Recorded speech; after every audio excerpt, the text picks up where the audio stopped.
मैं एक हिंदू हूँ। आमतौर पर हम अपने धर्म को लेकर न असुरक्षित महसूस करते हैं और न ही अपनी आस्था किसी अन्य व्यक्ति पर थोपने का प्रयास करते हैं। हम सभी को उनके कर्म के नजरिए से देखते हैं, न कि धर्म से।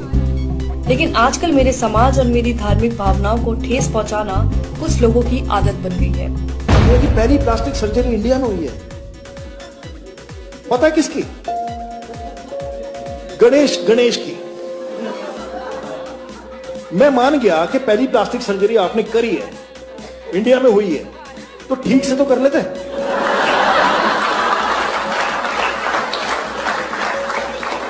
इसको देख के तो यही लगता है कि गांजा फूक के नहीं करना चाहिए सर। क्या ये इन्हें किसी तरह से ज्यादा बुद्धिजीवी बनाता है? आपको ऐसे बहुत से वीडियो मिल जाएंगे जिसमें कॉमेडी के नाम पर लगातार हिंदू धर्म और हिंदू देवी देवताओं का मजाक उड़ाया जाता है। Indian women just celebrated Karwa Chauth, or as I like to call it, Karwa. और सबसे ज्यादा अचरज की बात तो ये है कि इनकी कॉमेडी में जो आम बात है वह हिंदू है। like इसमें हिंदुओं को जिंदा जला दिया।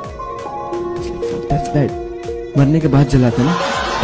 ये लोग मेरी धार्मिक भावनाओं को ठेस पहुंचाते हैं और लोगों को मेरे ही धर्म के बारे में झूठी बातें बताकर मेरे ही भगवान को नीचा दिखाते हैं और उम्मीद करते हैं कि मैं इनकी घटियापन पर हंसूं। गणपति बाप्पा मोरिया, शीला की जवानी, गणपति बाप्पा मोरिया, मुंडी है हरामी।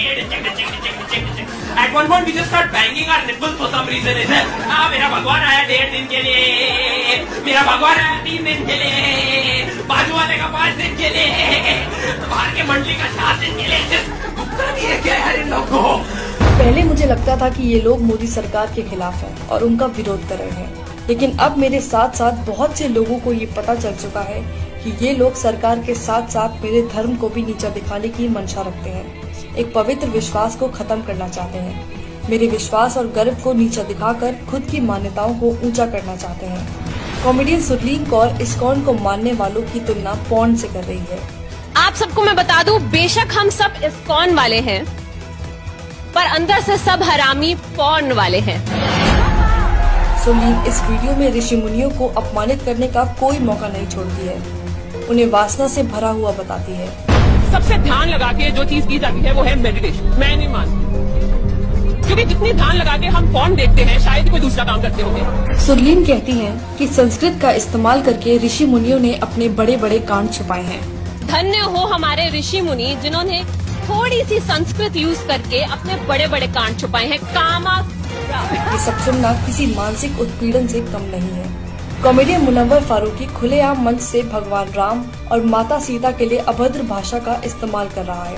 लाइक अगर भगवान को विश्वास है, वो गाना कैसा है ना, लाइक मेरा पिया अगर है और राम जी डोंट गिव। मेरा पिया घर है, राम जी मैं 14 साल से खुद घर नहीं गया। एंड अगर सीता ने सुन लिया तो वो तो डाउट करेगी। और सामने बैठे दर्शक बेशर्मों की तरह अपने ही भगवान पर हो रही अभद्रता पर हंस रहे हैं। इनके लिए कितना आसान है हिंदू देवी देवताओं का मजाक उड़ाना, लेकिन जब बात किसी और धर्म की आती है तो इनकी जुबान पर ताला लग जाता है। मुझे समझ नहीं आता कि इन लोगों को हिंदुत्व और मोदी सरकार एक दूसरे के पर्याय क्यों लगते हैं और राजनीतिक पार्टी का मजाक उड़ाने की आड़ में मेरे धर्म का मजाक क्यों बनाते हैं। मैंने तो नहीं देखा कि मेरे धर्म ने दुनिया में किसी को कभी भी हानि पहुंचाई हो। मेरा एक ऐसे परिवार में जन्म हुआ है जहां मेरी माँ आस्तिक है और रामायण पढ़ती है। हम गीता का पाठ करते हैं। हम छोटा गणेश और महाभारत देखकर बड़े हुए हैं। ये मेरी खूबसूरत यादें हैं जो बहुतों के साथ मैंने साझा की है। हम सब जानते हैं कि हिंदुओं का इतिहास ऐसा नहीं है जहाँ किसी का कभी उत्पीड़न किया गया हो, लेकिन ये लोग अभिव्यक्ति की आजादी के नाम पर हर दिन मेरी आस्था को कुचलते हैं। ये लोग कलात्मक आजादी की बात करते हैं, लेकिन इनकी कलात्मक आजादी तब कहाँ चली जाती है जब बात किसी दूसरे धर्म की हो। क्या केवल हिंदू देवी देवताओं का ही मजाक उड़ाना सेकुलरिज्म है? हमारे भगवान ने इंडिया से श्रीलंका ब्रिज बना दिया उस समय बिना LNT के। क्या अभिव्यक्ति की आजादी के अधीन केवल हिंदू देवी देवता ही आते हैं? क्या इन लोगों ने सिर्फ हिंदुओं की धार्मिक भावनाओं को ठेस पहुंचाने और हिंदू देवी देवताओं का अपमान करने का बीड़ा उठाया हुआ है? मेरे ख्याल से एक कॉमेडियन का काम मजाकिया चुटकुले बनाना है जिसे लोग सच में समझ पाए। और जिससे उनका मनोरंजन हो। लेकिन मनोरंजन के नाम पर केवल एक धर्म की आस्था और मान्यताओं को गाली देना, उसको लेकर भद्दे शब्दों का इस्तेमाल करना, ये किस प्रकार की कॉमेडी है। और विडंबना की बात तो ये है कि ऐसा करने के बाद भी अंत में ये लोग हिंदुओं को ही असहिष्णु घोषित कर देते हैं।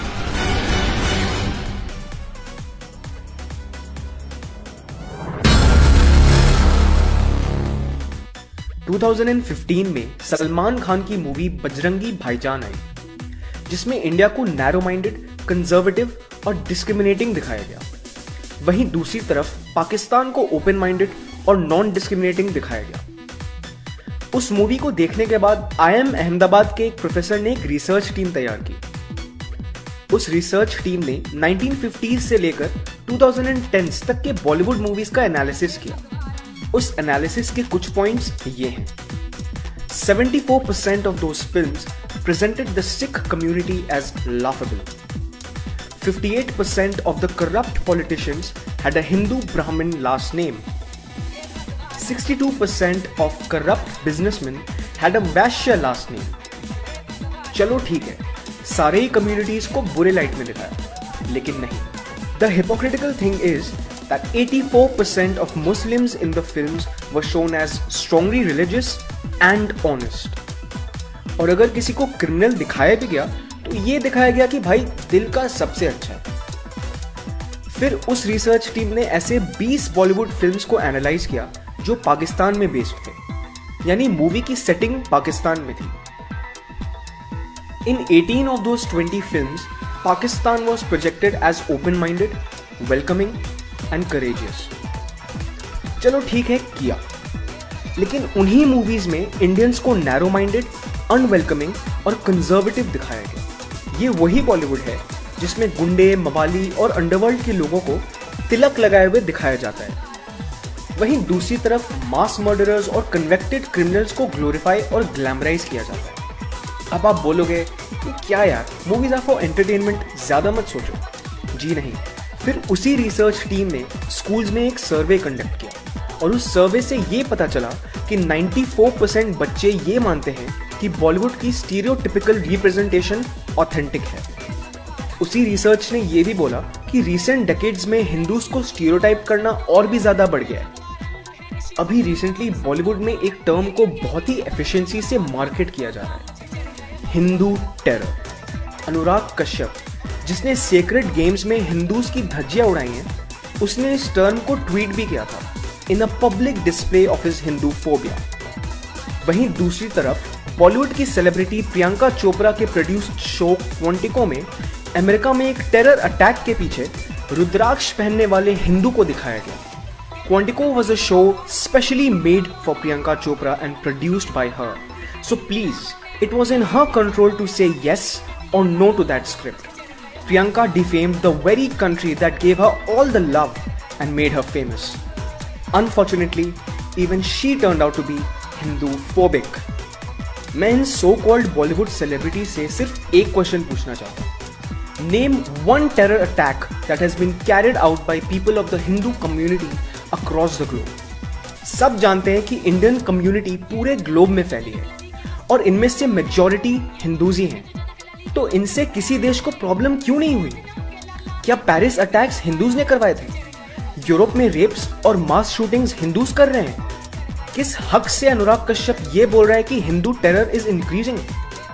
किस हक से प्रियंका चोपड़ा एक पूरे कम्युनिटी को दोष दे रही है अपने शो में?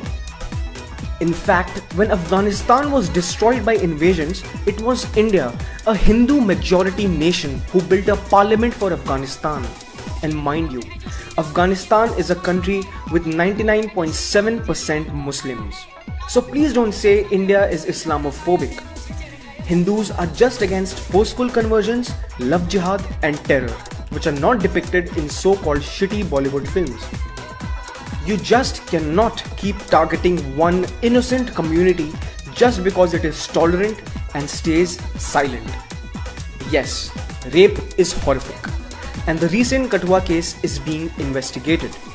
लेकिन इन बॉलीवुड एक्ट्रेसेस को देखो जो प्ले कार्ड्स लेकर खड़े थे और डेलिबरेटली हिंदुस्तान और देवीस्तान को यूज कर रहे थे, blatantly attacking an entire community for one horrific crime. अब कौन ला रहा है रिलीजन बीच में? रियलिटी में हर चीज में रिलीजन लाने वाले लोग ये कूल इंटेलेक्चुअल्स ही हैं. In 2018 itself, Geeta, who was a 10-year-old girl, was gang raped by Muslims in Ghaziabad. Why didn't the very same celebrities stand up with placards? Gita लड़की नहीं है, इंसान नहीं है. कहां गई तुम्हारी इंसानियत? ये सिर्फ यही दिखाता है कि ये लोग हिंदू फोबिक हैं और इंडिया से नफरत करते हैं. इट इज स्ट्रेंज कि इनमें से एक का बाप ये है, एक नवाब साहब से मैरिड है और एक है Swara Bhaskar, the biggest hypocrite of all. इसकी एक फेक फेमिनिस्ट मूवी आई थी, वीरे Di wedding. Veere Di wedding had a scene where Hindu phobic Swara Bhaskar was masturbating. गौर करने वाली बात यह है कि जिस हिंदुस्तान को ये गाली देते हैं, कंजर्वेटिव और इंटॉलरेंट बोलते हैं, उसी हिंदुस्तान में ये मूवी रिलीज भी हुई, लोग देखने भी गए और मूवी सुपर हिट भी हुई. वेलकमिंग और टॉलरेंट पाकिस्तान में इस मूवी को बैन कर दिया गया. This is what Swara Bhaskar said when she visited Pakistan. लेकिन हमने यहाँ आके पाया कि जिसको अक्सर दुश्मन देश समझा जाता है वो कतई ऐसा नहीं है, और जितना हमें यहाँ प्यार और मैं कसम खा के कह रही हूँ, मैं काफी जगह घूमी हूँ, लेकिन लंदन, न्यूयॉर्क, इस्तांबुल, पेरिस सब फेल है लाहौर के सामने. And this is what she said after the movie got banned in Pakistan. And what do you expect from a state that's run by Sharia laws? They're an unsecular state. Like, were you thinking that? I'm not surprised at all. And why should we hold up Pakistan, which is like a failing state, as, I don't understand why we keep taking pleasure and feeling a sense of self-worth from all the silly things that happen in Pakistan. तो हम गए, और मैंने जनाब word सीख लिया, क्योंकि हम इंडिया में भैया भैया करते हैं, लेकिन मैंने सोचा यहाँ थोड़ी सलीके से रहना चाहिए. तो हम गए और उन्होंने कहा जनाब वो हम थोड़ा रास्ता नहीं समझ आ रहा, तो डिफेंस जाना था, कौन सी बस मिलेगी. To show you Pakistanis have a way worse vocabulary than we do. I know. यार इस बॉलीवुड की आदत बन चुकी है हिंदूज को डिफेम करने की और उनको मॉक करने की. ये देखो कैसे करण जौहर और उसके कुछ फेक एक्सेंट वाले दोस्त कितने इनसेंसिटिवली साउथ इंडियन लैंग्वेज का मजाक उड़ा रहे हैं. Some word of some funny song you must have done. Something you must have done. No, I think we did some pom-pom, nandamotor gadi, something. This was like the most embarrassing day of my life. Here there was all these scholarly types studying at Cambridge and all that, and here I was sitting on this gondola singing, Monday. और इसी करण जौहर से जब एक random इंसान ने ये पूछा, Are you a homo? उस पर करण जौहर ने ये बोला. But sometimes you just wonder whether people just don't have the sensitivity or the decency, or to sometimes use language to ask a question that may not come across inappropriate. Where was your sensitivity and decency when you, along with your bunch of cool, smart-ass stand-up comedians, mocked and made derogatory remarks in that infamous roast? यही cool और smart-ass young actors, directors और stand-up comedians Hindus, soldiers और खुद के देश पर derogatory remarks करते हैं और बोलते हैं यार ऑफेंड मत हो. Why this hypocrisy? अगर कोई मूवी इंडिया को अच्छे लाइट में दिखाती भी है तो उसे मीडिया हाउसेज और so called reviewers ruthlessly attack करते हैं. फॉर एग्जाम्पल परमाणु, which released on 25th May, was an amazing, thrilling movie which ended with a high note of India successfully becoming a nuclear state. But this is what unbiased and honest media houses had to say about the movie. A nationalist drama that ends like a horror film. India successfully becoming a nuclear state is horror for you. Are you kidding me?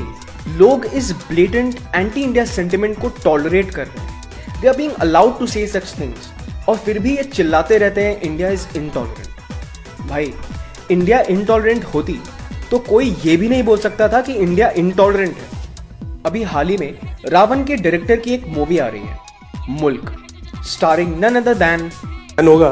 बात की तो दाऊद साहब का phone था, उन्होंने मुझे phone किया.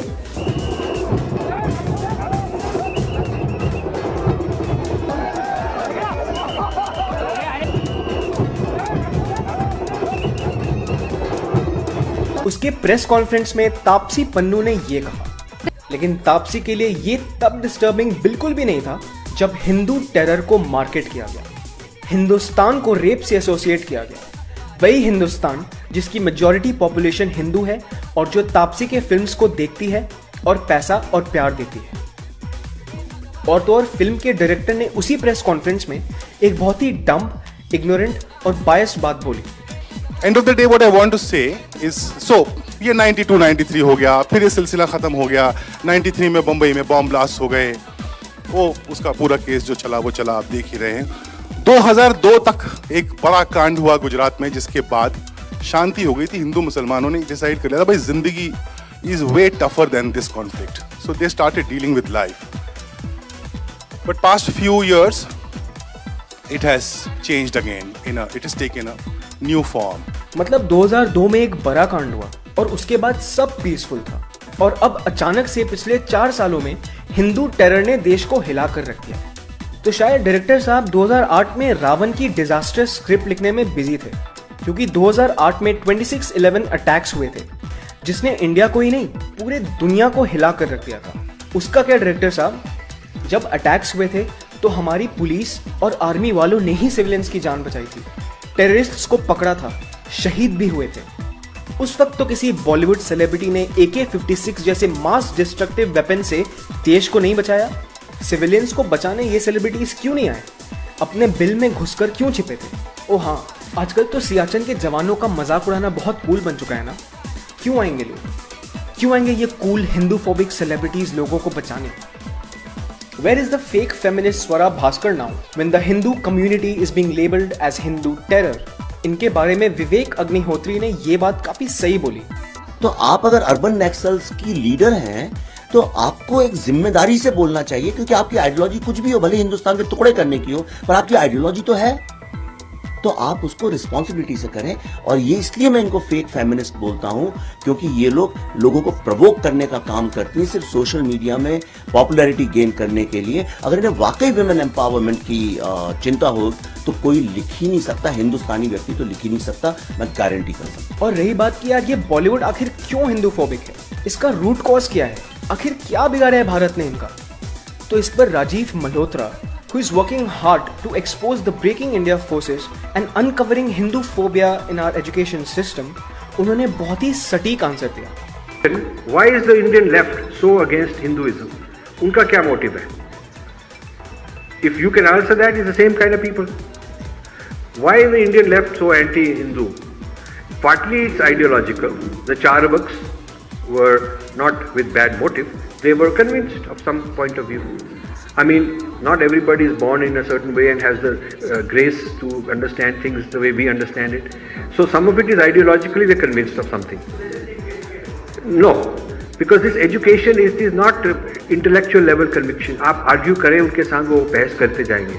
There is an ego in the way. That transformation is an adhyatmic transformation. It is not done very easily by logic, because logic वो resist करेंगे, fight करते जाएंगे. So some of it is like that. Some of it is that it's fashionable. Their point of view has become very fashionable. This in the media it is very fashionable. Also, they feel that our point of view represents backwardness, old primitive kind of stuff. And so there are a lot of factors that have come into play. It has become a very ordinary, normal way of thinking to bash the Vedic system. अब time आ गया है कि ये Bollywood celebrities, stand up comedians और so called intellectuals जो Hindus, soldiers और India को insult करते आ रहे हैं सुधर जाएं। एक तो ये अपने मूवी और unfunny wannabe American stand up comedy के थ्रू प्रोपेगेंडा फैलाते हैं, उससे करोड़ों कमाते हैं और पब्लिक पागलों की तरह इन्हें भगवान मानती है। India is the youngest country in the world and young minds are very impressionable. Let's fight against this Hinduphobia and boycott these elements from the society who are doing nothing but spreading misinformation,